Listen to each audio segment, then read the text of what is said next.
اعوذ باللہ من الشیطان الرجیم بسم اللہ الرحمن الرحیم وبہ نستعین وہو خیر الناصر ومعین۔ جیسا کہ مسجد کے احکام کے سلسلے میں مسائل بیان ہو رہے ہیں، آج بھی اسی کے سلسلے میں مسائل بیان ہوں گے۔ مسئلہ نمبر 917، احتیاط واجب یہ ہے کہ مسجد کی سونے سے زینت نہ کریں، اور احتیاط مستحب یہ ہے کہ مسجد کو انسان اور حیوانوں کی طرح جانداروں کی تصویروں سے بھی نہ سجایا جائے۔ اس مسئلے میں کہنا یہ چاہ رہے ہیں کہ اگر کوئی شخص مسجد کی تعمیر کروانا چاہتا ہے، مسجد بنوانا چاہتا ہے، تو ایسی صورت میں اس کو یہ خیال رکھنا چاہیے، احتیاط واجب یہ ہے، اس پر واجب یہ ہے احتیاط کی بنا پر کہ مسجد کو سونے وغیرہ سے نہ سجایا جائے، اس کی زینت سونے سے نہ کی جائے۔ اور اسی طریقے سے جیسے گھر وغیرہ میں سجاوٹ کرتے ہیں، تصویر وغیرہ لگاتے ہیں حیوانات کی، انسانوں کی، جاندار چیزوں کی،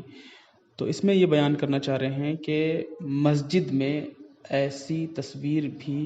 احتیاط مستحب کی بنا پر نہ لگائی جائے، یعنی اس سے گریز کیا جائے۔ مسئلہ نمبر 918،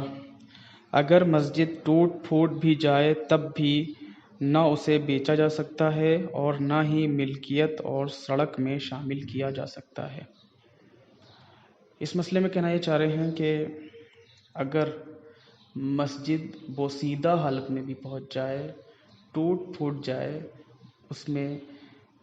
نماز نہ پڑھی جاتی ہو، ایسی حالت میں پہنچ جائے کہ جس میں نماز نہ ادا کی جا سکتی ہو، پھر بھی اس مسجد کو بیچا نہیں جا سکتا، اور انسان یہ بھی نہیں کر سکتا کہ اس کو سڑک بنانے کے لیے دے دے یا کسی اور کام کے لیے دے دے، تو ایسا نہیں کر سکتا۔ یا پھر اپنی ملکیت میں لے لے، ملکیت میں لینے کا مطلب یہ ہے کہ اپنے اختیار میں اس زمین کو لے کر کے اس پہ گھر بنوا دیا یا کچھ اور بنوا دیا، تو ایسا بھی نہیں کر سکتا۔ مسئلہ نمبر 919، مسجد کی کھڑکیوں اور دروازوں کو اور دوسری چیزوں کو بیچنا حرام ہے،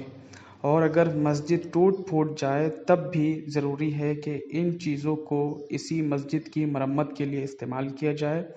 اور اگر اس مسجد کے کام کی نہ ہو رہتی ہو تو ضروری ہے کہ کسی دوسری مسجد کے کام میں لایا جائے، اور اگر دوسری مسجد کے کام کی بھی نہ رہتی ہو تو انہیں بیچا جا سکتا ہے، اور جو رقم حاصل ہو وہ بصورت امکان اسی مسجد کی مرمت پر ورنہ کسی دوسری مسجد کی مرمت پر خرچ کی جائے۔ اس مسئلے میں کہنا یہ چاہتے ہیں کہ عام طور سے آپ سب نے دیکھا ہوگا کہ مسجد کی جب جدید تعمیر ہونے لگ جاتی ہے، مسجد جب نئی طریقے سے نئے سرے سے بنوائی جانے لگتی ہے، تو اس کی پرانی کھڑکیاں، پرانے دروازے اور دوسری اشیاء ان کو نکال دیا جاتا ہے۔ تو یہاں پہ یہ کہنا چاہ رہے ہیں کہ اگر ممکن ہو ان چیزوں کو دوبارہ استعمال میں لانا تو اسی مسجد میں وہ چیز استعمال کی جائے، لیکن اگر اسی مسجد میں استعمال نہ کی جا سکتی ہو تو ان چیزوں کو دوسری مسجد میں استعمال کیا جائے، لیکن ان چیزوں کو بیچا نہیں جا سکتا۔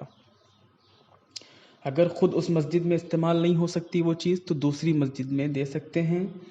لیکن اگر دوسری مسجد میں بھی وہ چیز استعمال کی نہ ہو تو ایسی صورت میں اس چیز کو بیچا جا سکتا ہے، لیکن اس میں ایک شرط ہے۔ وہ شرط یہ ہے کہ جو بھی رقم، جو بھی پیسے بیچنے کے بعد حاصل ہوں اس کو اسی مسجد میں لگایا جائے کہ جس مسجد کا سامان بیچا گیا ہو، لیکن اگر اس مسجد میں ضرورت نہ ہو تو ایسی صورت میں کسی دوسری مسجد میں بھی یہ پیسے دیے جا سکتے ہیں، دوسری مسجد میں بھی یہ پیسے خرچ کیے جا سکتے ہیں۔ لیکن دھیان رکھنا چاہیے کہ مسجد کی کوئی بھی چیز اگر مسجد میں استعمال کے لائق ہو تو وہ بیچی نہیں جا سکتی۔ اگر اس مسجد کے استعمال میں نہیں آ سکتی تو دوسری مسجد کے استعمال کے لیے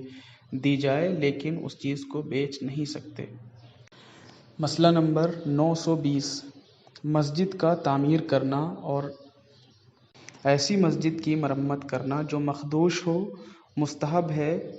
اور اگر مسجد اس قدر مخدوش ہو کہ اس کی مرمت ممکن نہ ہو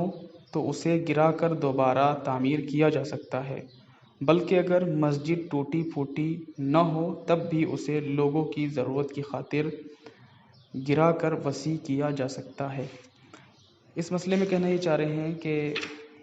کوئی شخص مسجد بنوانا چاہتا ہے تو یہ کام مستحب ہے۔ اسی طریقے سے مسجد میں اگر کوئی کونا ٹوٹ جائے یا مسجد بہت زیادہ بوسیدہ حالت میں ہو تو ایسی صورت میں مسجد کی مرمت کرائی جا سکتی ہے۔ اگر بوسیدہ ہو یا کوئی کمی زیادتی ہو تو اس کی مرمت کرائی جا سکتی ہے، لیکن اگر بہت زیادہ بوسیدہ ہو جائے تو اسے گرا کر جدید تعمیر کی جا سکتی ہے۔ اسی کے ساتھ ساتھ اگر کوئی شخص مومنین کی ضرورت کی خاطر مسجد گرا کر دوبارہ تعمیر کروانا چاہتا ہے، کیونکہ اکثر اوقات ایسا ہوتا ہے کہ مسجدیں چھوٹی پڑ جاتی ہیں تو جدید تعمیر کر کے اس کو وسیع کرنا پڑتا ہے، تو ایسی صورت میں مومنین کی خاطر وسیع کرنے کے لیے اگر مسجد بوسیدہ حالت میں نہ بھی ہو پھر بھی توڑ کر گرا کر اسے وسیع کیا جا سکتا ہے۔ مسئلہ نمبر 921، مسجد کو صاف ستھرا رکھنا اور اس میں چراغ جلانا مستحب ہے، اور اگر کوئی شخص مسجد میں جانا چاہے تو مستحب ہے کہ خوشبو لگائے اور پاکیزہ اور قیمتی لباس پہنے،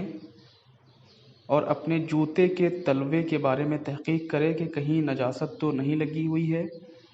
نیز یہ کہ مسجد میں داخل ہوتے وقت پہلے دایاں پاؤں اور باہر نکلتے وقت پہلے بایاں پاؤں رکھے، اور اسی طرح مستحب ہے کہ سب سے پہلے مسجد میں آئے اور سب سے بعد میں مسجد سے باہر نکلے۔ یہ چیزیں مسجد میں مستحب ہیں، یعنی اس مسئلے میں کہنا یہ چاہتے ہیں کہ مسجد کی صاف صفائی کرنا، مسجد میں چراغ جلانا، مسجد میں خوشبو لگا کے آنا، قیمتی لباس پہن کے آنا، اور مسجد میں داخل ہونے سے پہلے اپنے تلووں کو چیک کرنا، جوتے کے تلووں کو کہ کہیں اس میں نجاست تو نہیں لگی ہے۔ مسجد میں داخل ہوتے وقت پہلے دایاں پیر رکھا جائے اور نکلتے وقت پہلے بایاں پیر نکالا جائے، اور اسی کے ساتھ ساتھ مسجد میں سب سے پہلے آیا جائے اور مسجد سے سب سے آخر میں جایا جائے۔ یہ تمام چیزیں مسجد کے مستحبات میں سے ہیں۔ خدا سے یہی دعا ہے کہ ہم سب کو ان چیزوں کی توفیقات عطا فرمائے۔ وآخر الدعوانا ان الحمد للہ رب العالمین۔